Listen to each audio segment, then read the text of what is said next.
Hi friends, స్కూల్లో కానీ హాస్టల్లో కానీ మన పిల్లలు, ఆడపిల్లలు ముఖ్యంగా ఎంత భద్రంగా ఉన్నారనుకుంటున్నాం మనం?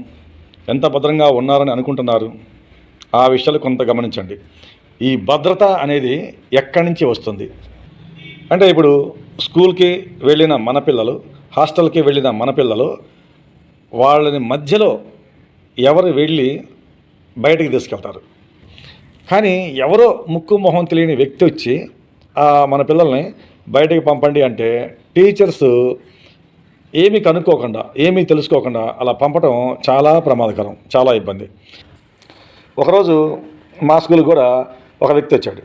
అంటే తను మా రూమ్ దాకా రాలేదు, కొంచెం దూరంగా ఉండి ఈ పిల్లలు చూస్తారు, కిటికీల నుంచే చూసి మా మామయ్య వచ్చాడండి, నేను వెళ్ళి మాట్లాడతాను అనగానే నేనేం చేశాను, పంపకూడదు. అసలు మామయ్యో అతను ఎవరో ఏంటో మనకు తెలియదు, అతన్ని నా దగ్గర రమ్మానండి. అతను వచ్చి నాకు కనపడితే మిగిలిన పిల్లలు చెప్తారు వాళ్ళ మామయ్య కాదా అని. వచ్చాడు, కనిపించాడు, ఎవరయ్యా నువ్వు? మామయ్య అన్నాడు.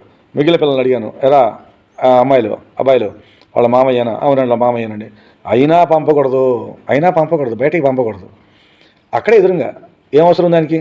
ఆ అవసరం అక్కడే మాట్లాడుకోవాలి. ఆ పాపతో ఏం అవసరం ఉందో నా కళ్ళ ముందే కొంచెం దూరంగా మాట్లాడుకోని చెప్పాలా. లేదు తీసుకెళ్తా అంటే మాత్రం వాళ్ళ పేరెంట్స్కి ఫోన్ చేసి పలానా వ్యక్తి వచ్చాడు, అవునా మామయ్య అని చెప్పాడు, పంపమంటారా, మీకు తెలుసా అని ఫోన్ చేసి అడగాలి. అంతేగాని పంపకూడదు. అక్కడే మాట్లాడి వెళ్ళే విధంగా అయితే ఇబ్బంది లేదు. ఇలాంటి జాగ్రత్తలు మినిమం తీసుకోకపోతే, మొన్న తునిలో ఏ సంఘటన జరిగింది, అది చాలా ఘోరమైన సంఘటనే కదా. అది అలాంటి అంటే అక్కడ కొంతవరకు ఆగింది, అతను ఎవరో అడ్డుకున్నాడు, సరే ఏదో ఆగింది, సరే అతను ఏజ్ పెద్దవాడు, అది వేరే విషయం. అలా కాకుండా కనుక ఎవరో అనామకులు వచ్చి తీసుకెళ్తే పాపల్ని, ఏదో చాక్లెట్నో ఏదో ఇంటికాడ తెలిసిన వ్యక్తిని తీసుకెళ్తే మరణం దాకా కూడా వెళ్ళొచ్చు ఆ విషయం, ఆ పాప చనిపోయేదాకా కూడా ఆ విషయం వెళ్ళొచ్చు. సో తప్పనిసరిగా టీచర్స్ మాత్రం వారి పేరెంట్స్ ఎవరు తప్పనిసరిగా తెలుసుకోవాలి. పేరెంట్స్ కూడా స్కూళ్ళకి వెళ్ళి మేము పేరెంట్స్ అని చెప్పాలి.